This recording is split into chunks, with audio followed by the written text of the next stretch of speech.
Okay, so I've mentioned that the foundation of your success in this course is what I call close reading. You can also describe this as active reading, as I did when I used to teach in the Princeton Review. There's a text that I want to show you an excerpt from, actually, that calls it aggressive and slow reading. These are all good descriptions. So I want to talk about what close reading involves, since it is such a key skill for your success in the course. Now, the companion part to doing close reading, and really a natural adjunct to doing close reading, is annotating. And so you should have a sharp pencil, pens, whatever, and be writing in the margins of your book. You should be, if you're renting the book and you need to return it without marks, then you need to have a separate journal and, mark the pages, maybe write out some key quotes in the journal so that you can keep track of your annotations and how to find them quickly in the text. So I want to talk about these two skills. It's really one skill, but it has two different parts. And I want to do that by discussing a really great example that appears in the Introduction to Philosophy. This is the 7th edition of Philosophy 101 textbook. And it's got this really great example on pages 3 through 5 that I want to go over with you as an example of how you do this.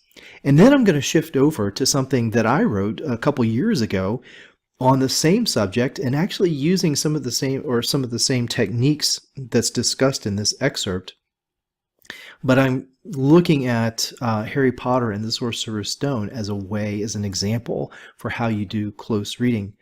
So let's talk then about what's going on here, since I've made such a big deal out of close reading, and I will continue to do it.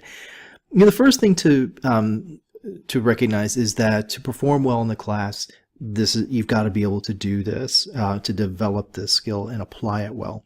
But this is also a portable skill.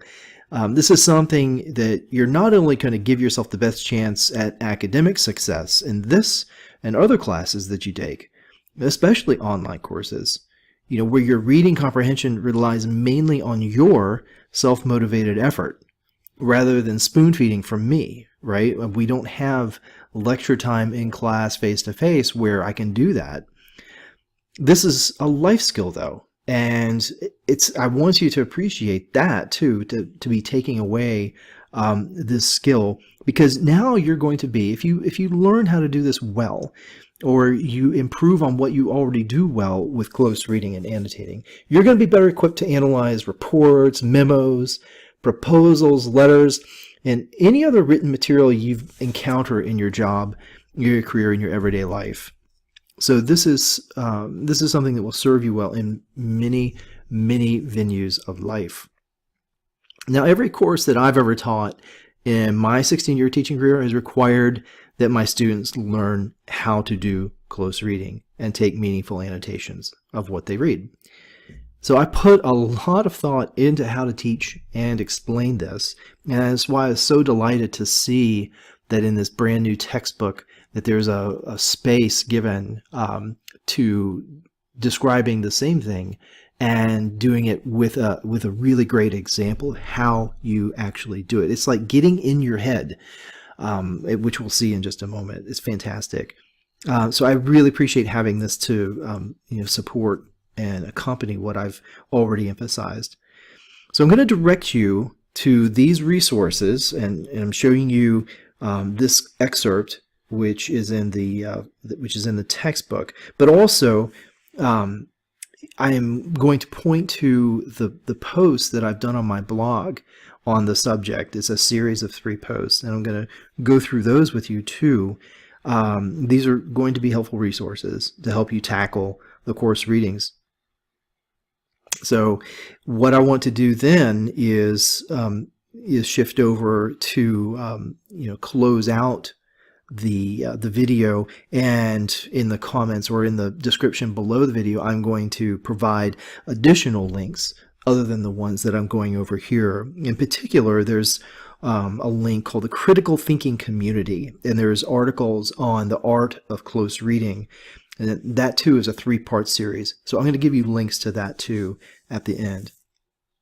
Okay, so let's now talk about how this author of the text that I have before you describes close reading. And I'm just going to quote from an earlier part of the text. To read philosophy well, one must read slowly and aggressively. This may mean breaking some habits. There's a lot of emphasis today on reading fast. This is the age of information, after all. To take advantage of the information available to us, or even cope with it, or to master that which is important for our job, for responsible citizenship, for a full life, or at any rate for the final exam or the midterm or quizzes that you take, you have to learn to absorb large amounts of information in limited amounts of time. I mean, that's expected now, right? The problem is, that encourages desultory reading, superficial reading, where you're only gleaning the kinds of specifics that you need to answer like a standardized question. Okay, but so what kind of desultory reading is this? The college student one here must learn to read at a minimum of 1,000 words a minute. And 2,000 to 3,000 words is even better. Those who really want to get ahead should read so fast that the only limiting factor in the speed with which they read is the speed with which they turn the pages. Now, if you've ever seen, other students read like this, there's what it is good for some things, right? It's good for not absorbing, I should say, but of gleaning from the surface lots of information, of getting sort of the main takeaway things. I don't think we would even use the word what's the takeaway? Well, I don't think we'd use that term if this wasn't such a dominant form of our engagement with text today. What you're going to have to do, though, is a very different kind of reading. Okay, so this that type of reading, the desultory reading I just described, does not work for philosophy. Good philosophers develop arguments and theories with intricacy, arguments that are designed to convince the reader of the author's position on important issues and difficult questions. Okay, so you are grappling with ideas that are that you have to fight to understand, and then also examine how convincing they are. This cannot be done with desultory reading, with superficial reading, with fast reading. Okay, these are big topics like the existence of God, the indirectness of our knowledge of the external world, the nature of justice, questions like that. So when you're reading for pleasure, here starting at the top, it's straightforward, right? It's open to speed reading. It's beach reading. Okay, and you can get pleasure from reading philosophy, but it's not the same thing as reading to grapple with the ideas. Okay, so that's what we're going to talk about now, is what this looks like. Now, one of the most important reasons that you have to slow down when you read philosophy is the technical language. And the author discusses it here on page 3, there is an inevitable technical component to philosophy, just like there is in mathematics or in science. And so you're going to have to circle words that you don't know, and you're going to have to do a little side research. If you don't know the meaning of the words, look them up. What I've done actually in one handout is make a list of words that appear in the reading that I would not expect you to know, but which if you fill out that vocabulary list, you will come to a better grasp of what's going on in the text and the meaning of the author. what the author means in the various claims that he makes.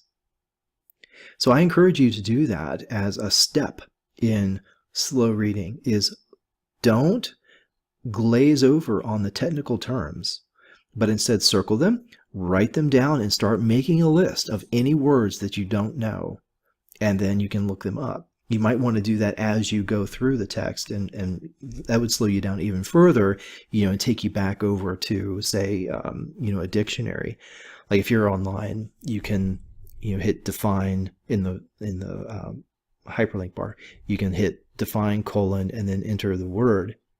Now be careful in doing that, in using an online dictionary, that you get the right area for the definition. Like some words like discursive will have multiple meanings, and you have to make sure that you understand the context that the author used the word to make sure that you get the right meaning out of it, because it could mean something very, very different, and it would give you an incorrect interpretation of the author. Okay, so that is a good skill, good habit to get into, is circling words you don't recognize, especially the technical words, and looking them up. Make a vocabulary list. Okay, now I want to underscore something here, and let me see if I can get my drawing tools up to do that, which the author makes here. Let me see. How did I do this? No, I didn't do that right. There we go. So the author here in this paragraph, I actually made a little star in my own text. I made 2 stars. I made a star there and a star there. So let's look at this really closely here. So what happens then when you engage with reading that requires you to slow down in order to understand it? The result may be understood on various levels. To understand it at the deepest level, the reader must adopt the stance of the intelligent and perceptive opponent, thus coming to understand the case the philosopher is trying to make.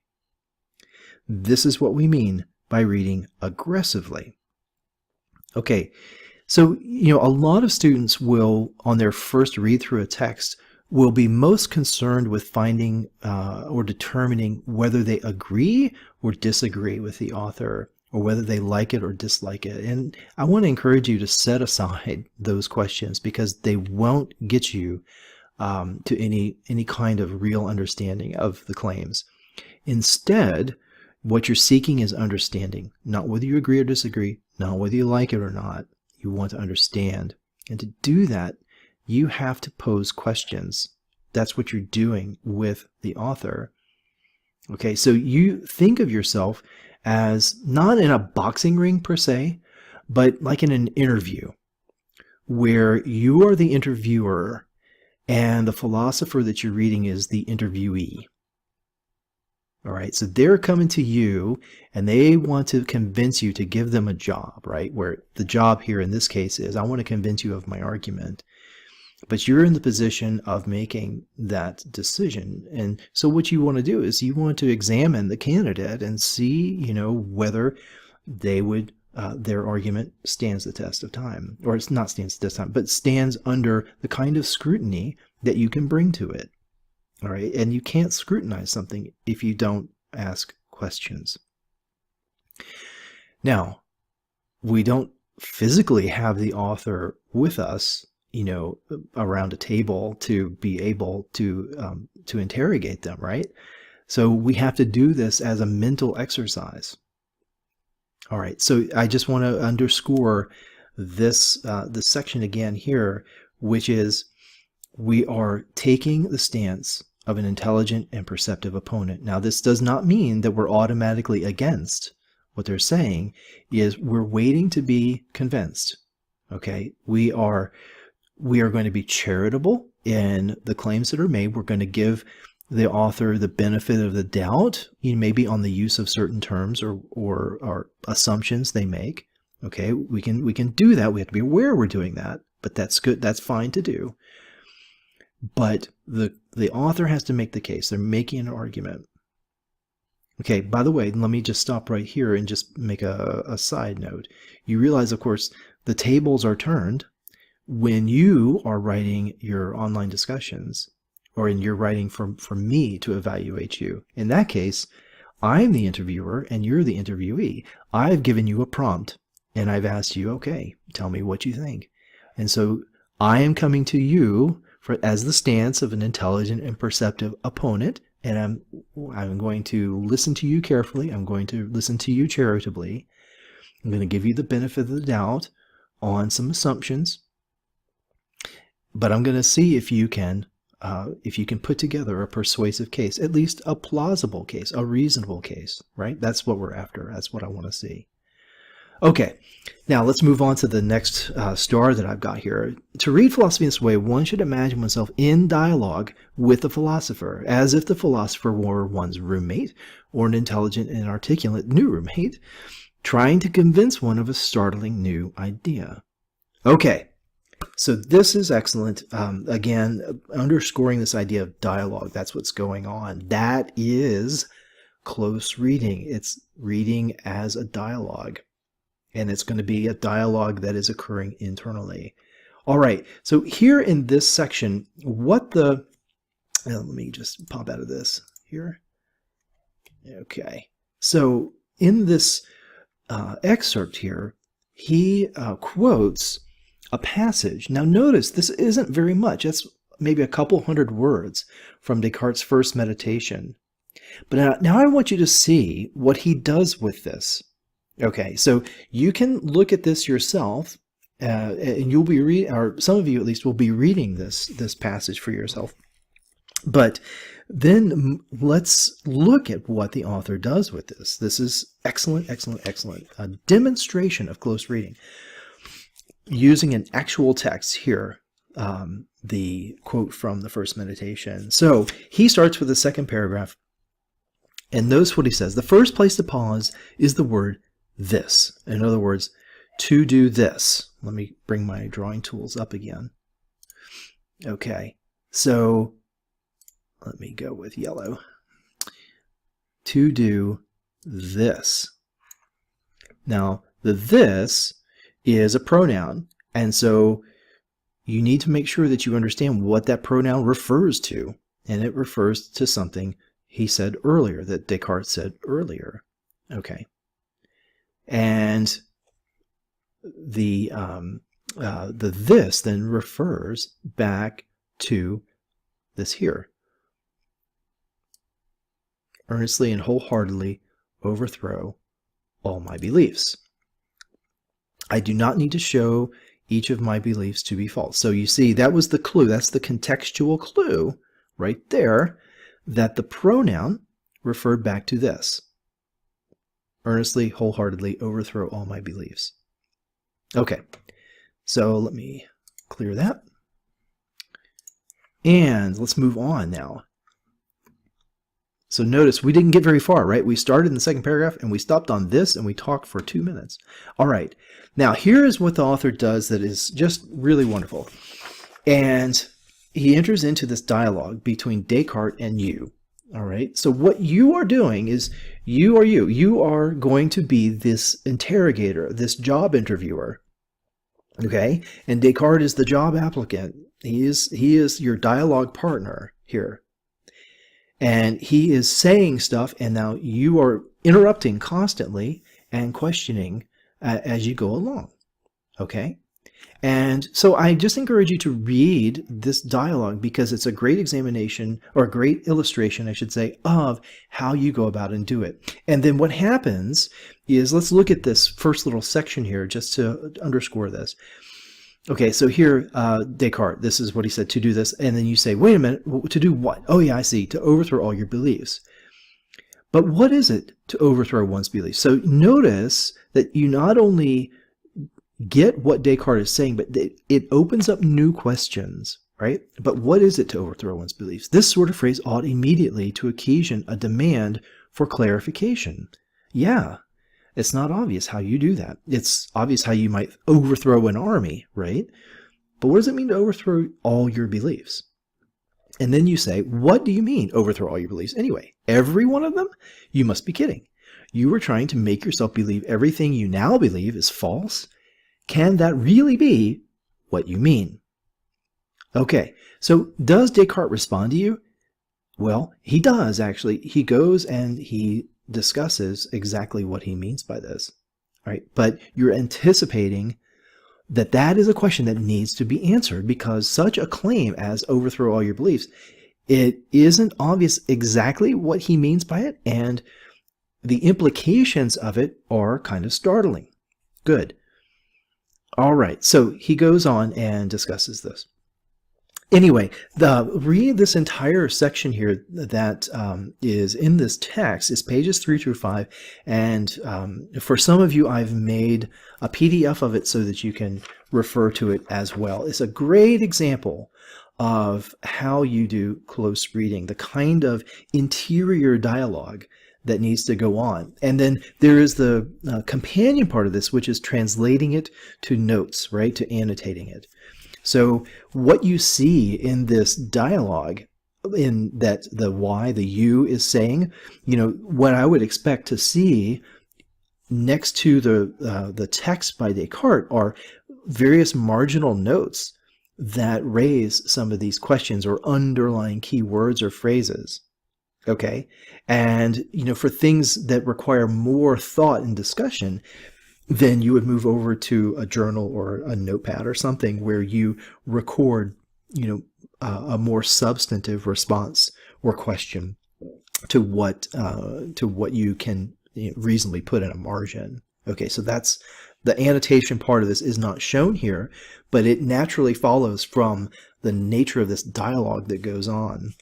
All right, so let's pop over then to my three-part series, and I'm not going to go through this entire thing with you, but I want to show you again another example of how you can do close reading. This is a very different kind of text. Now, this is Harry Potter and the Sorcerer's Stone, and it is not nearly as challenging, but the same skill can be applied if you're called upon to do it for any kind of text.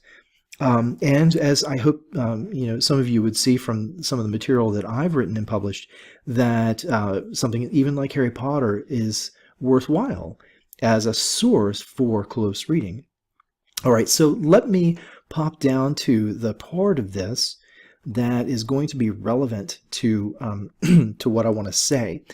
So when you are going through a text, you're going to go, you have these bigger chunks, paragraphs, right? And one thing that's helpful to do is reconstruct paragraphs or paraphrase them in your own words. Now, I do that here in this first post, and I've provided the links in the video description below. But there is, it's a lot of material. And just like you have to be able to compose a 200-word online discussion contribution using a lot of text, you have to be able to both focus it on something specific, and I give you a prompt to help you do that. But you also have to be judicious in how you select the text to support your answer.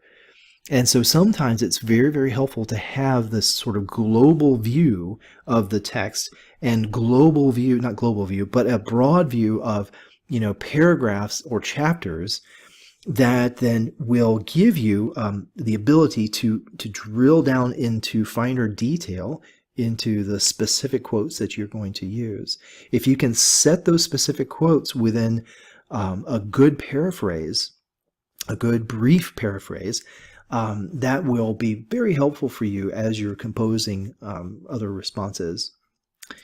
Okay, so the let me see how to proceed here with this. Oh yeah, so here are a couple things. So I notice that early in the book, maybe the first 8 chapters of Harry Potter, Sorcerer's Stone, and I give a paraphrase of that section, that selection of the reading. Harry's an orphan, constantly mistreated by his aunt and uncle. But within the space of the first 5 chapters, we learn he has special powers. He's a celebrity, and he's fabulously wealthy. And he's credited with the overthrow of a horrible villain when he was just a baby. He grows up with the experience of being an outcast, a nobody, but when he turns 11, he learns that he's actually a very privileged somebody in a parallel, powerful, but hidden society. Okay, so that's my own summation then of those first 5 to 8 chapters of the book. Now, that's something in less than 100 words. I've tried to hone in on an important part of the story, which is Harry's own story. What is important about Harry the character? Okay. Now, having done that, I have questions that this summation provokes, and I give you a list. I think it's 4 of them. And so I'm not going to read them right now, but these would be the kinds of questions that, if I can answer them, would make for a really interesting essay or a journal response, the online discussion response, or even an entire paper.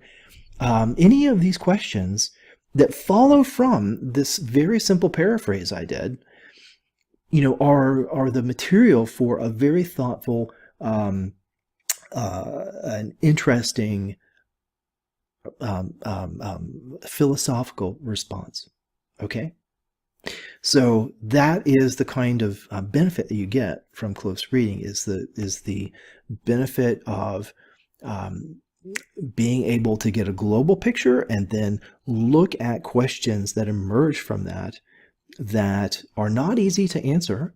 But if you could get the answers, it would be really interesting. It would be a really interesting illumination of the story, something that's not obvious. That's what you're after. Okay, so you can have a look at that in this first entry. The second one had to do with the Sorting Hat. I thought the Sorting Hat was kind of an interesting thing when it first appears, and of course it appears later on in the series. So I sum up the Sorting Hat.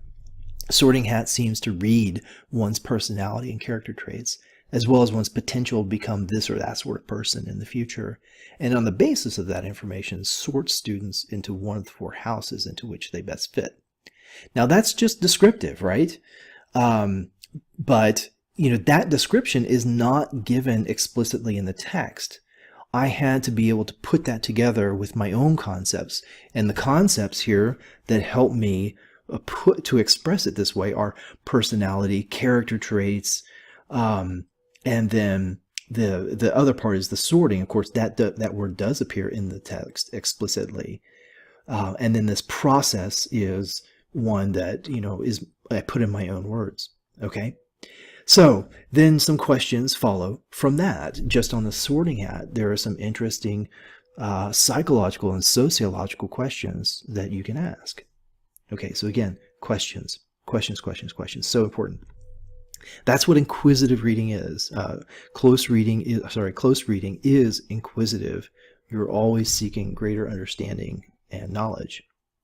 Okay, so let's see here. The point then is that these go beyond the superficial, right? You obviously should take at face value what the text says, but you can always ask a question that takes you into the text, into the world of the text in a deeper way. Okay, so then in the final entry here, I'm transitioning over to the example, like appeared in the excerpt I went over earlier, where this is actually something I did. It's a paper I wrote on the Mirror of Erised, and it was published. You can find links on the blog. But here's what I want you to do, gang. I want you to take the excerpt here that I have quoted, starting in this gray block, and I want you to hit the pause button. Actually, I need to get it on the whole screen. Let me see if I can zoom out. Doop. There we go. Oh my gosh. Okay. Again, it doesn't quite fit. Okay, I think what I'll do is just move my frame down a little bit. Okay, that'll have to do. So what I want to encourage you to do is hit the pause button, and on your own, do your own close reading of this passage. Okay, and scribble out some notes. So interrogate this passage underline keywords, ask questions in the margin, and then come back, and then I'm going to show you the follow-up pieces to this, and I'm going to give you some tools that I've used and that I do use to help me in writing my annotations. So this is the second part. This is the annotations part of the exercise. Okay, so I'm going to pause, and then you're going to go away and you're going to do this, and welcome back. Okay, so now what we're going to do is take this passage, and I'm going to break it up into chunks that I have scanned, and I'm going to show you my annotations. I'm just going to show you the process that I went through to do a close reading of this passage and how this passage became a philosophical paper, about a 10-page paper that I wrote. And it's not just this, of course, it's this passage is the key, is the heart of what I talk about in the paper, but it's set in the context of the larger work. All right, so let me show you our next one. All right, so the next thing I want to show you here is my system, my annotation system. And I have, I've adopted this from another source, which I don't know if I gave the source. No, I did not give the source, sorry. But you're welcome to come up with your own system. I mean, use symbols and and techniques that work for you. This is what works for me. So underlining is, I'm going to underline things that are important or interesting points. I'm going to use brackets for longer passages, because if you fill text with underlines, it gets unreadable. I bet you've seen that before. And then a big claim or idea, something that I am going to move over to a journal to respond to because it gets me thinking about a much longer thought. I'm going to hit that with a star or double bar. If there's a puzzle, if there's something that I don't understand, I put a question mark by it. If there's something that goes whoa, it makes me go whoa, or I'm like, you've got to be kidding me. A wow statement that's my response, then I put an exclamation point by it. Okay. Then I use arrows to show connections between passages within the text. And then I have a color system. So I use red for questions, for interrogatory comments. I have my doubts about something here. I need more from the author. I need to flesh this out some more. So these are things that are the inquisitive part of what I'm doing. Then I use blue for paraphrasing. So when I find something important in the text, I want to put it in my own words. And so I'll use blue to paraphrase. So you'll see me doing that. And then lastly, green. And this is the part that gets often translated into into a paper or a journal. And this is where I'm going to go and expand. So oftentimes you'll see green next to a star, because there I'm jotting down a note. Hey, I need to comment on this a lot. I need to explore this further. Okay, so a green, if you see green in the margins in my text, it doesn't stop there. It doesn't just stop in the text. It's something that I started in the text and that I've moved over to explore further in a journal, in some sort of formal way. Okay, so that's my system. It's pretty simple. Come up with your own system, but do have one, because it is a way to help you to bring structure to your own thoughts as you go through a text and navigate your way through a text. Okay, so now let's look at the final entry here, and this is on how my system looked, this annotation system, when I applied it to that excerpt that I gave you there from chapter 12 on the Mirror of Erised. Okay, so let me show you a snapshot here, and I am going to zoom if I can. Let me see if I can remember my command for zooming. I don't remember. Let me see if I do that. There we go. All right. So you'll see what I do here, and sorry about if this appears blurry. I guess it's a question of pixels, but I insert myself into the scene, and here's a red mark, right? So this is a question. I'm asking a question here about it, and responding to Harry. He says, hey, Ron says, hey, don't go back there tonight. And Harry responds, well, why not? That's a really good question. Why shouldn't he enjoy the Mirror of Erised? Okay, and then over here in blue, I make a comment. So this is a paraphrase kind of comment where I'm summing up something here and reaching back earlier to Ron's experience in front of the mirror. So Ron enjoyed the mirror, but he's troubled by it. So this is what I point out in his response to Harry's question. And then here, but Harry only had one thought in his head, which was to get back in front of the mirror, and Ron wasn't going to stop him. And I just made a comment to myself, that sounds like an addiction. It sounds like a drug, that the mirror is sort of having that effect on him. And I think that's interesting. Okay, so let's see. Let's pop out to another section with a slightly different kind. So you see on the left side, I don't have much in the way of underlining. I have this here. Whoops. Sorry.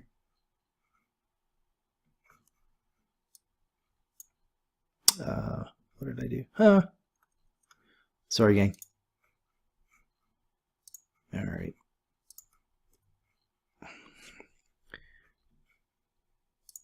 Here we go. Let me see if I can do this a little better. Sorry about that technical flaw here. I'm getting used to Screen-O-Matic, and sorry for the delay here. Okay, so let me pop over then to the Zoom tool again, and why doesn't that work? Oh, there we go. So double click. Okay, so I thought that this line here, there was nothing to stop him from staying here all night with his family.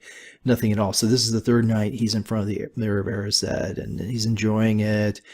And, this voice in his head is sort of luring him into just staying. So I note here that nothing within Harry to stop him. So Harry has like nothing to guard himself against the effects of this drug, right? The mirror. Okay, and then I make a connection here between something that Dumbledore says over here. Sorry. So Dumbledore here says that the Mirror of Erised shows us nothing more or less than the deepest, most desperate desire of our hearts. And I have a lot to say about that, obviously. But I also make a note that, hey, this is kind of what Harry experienced earlier. I noticed that he very much lacked any awareness of this, right? So notice what he says here, what the author says here. So this is Rowling speaking. Harry must have walked straight past Dumbledore, so desperate to get to the mirror he hadn't noticed him. So I put that in connection, not only because it's the same word, but because it tells you the nature of the desire. It's not just a desire, like right now I could use a cup of coffee or some ice cream, but a desperate desire. And so what are the effects of that desperation? Oh, you notice things that are you fail to notice things that are right in front of you. You're so fixated on some getting, the next fix, the next, getting to your goal, that you miss out on things. So that's what's going on here. Okay, so I've, let me see. Let me pop down now to the next bit. And this is it. I mean, this is the entire passage here, guys. It's just those bits of 4 pages. And now I want to zoom in and I want to show you what happened here when I got to the bit here about this final piece of advice from Dumbledore, where he says, "It does not do to dwell on dreams and forget to live. Remember that." So he's talking to Harry there, and why he's not going to allow Harry to go to the mirror anymore. And so I really thought that was an important thing to respond to. You know, a lot of people like that quote. And so here are the questions that came to me. Now, let me see if I can successfully get myself highlighted here. Yeah. Okay. So I asked some questions, and these are the kinds of questions then that I'm going to take and I'm going to respond to in my journal. How is enjoying the delights of the mirror of Erised equal to or like dwelling on dreams? So it's not obvious that enjoying what the mirror of Erised shows you is like dreaming, but that's what Dumbledore claims. So we're going to have to look at that a little closely. And dwelling is an important word. So next question, what does Dumbledore think or assume that really living is? You know, he said that it doesn't do to dwell on dreams and forget to really live. Well, what is that? I mean, what does it mean to really live? Why isn't enjoying the mirror of Erised really living? What does Dumbledore think that is? Okay, so it has to be more than mere survival or life extension, because you can't forget to do that. But he's saying that really living is something that it's possible to forget. Okay, and so there's something about the mirror of Erised that might cause one to forget to really live. That's the claim, and that's kind of interesting. So there's, you know, notice what's going on there is two different senses of life. It's not just biological life, it is human life. It's living as a human being, really living as a human being. And so what is that? You know, is that a real thing? And if so, what does Dumbledore think it is? You know, what are the implications of his view there, you know, if we take it seriously? Okay, so that gives you an idea of how I used this and how I annotated this text for my own purposes in doing an essay. Now, I encourage you to do the same sort of thing with your readings. Now, your readings are going to be more technical in nature, but the process is very similar. Circling, underlining, interrogating, paraphrasing, and then finding those key star ideas and claims in the readings, and then expanding on them in your response to them.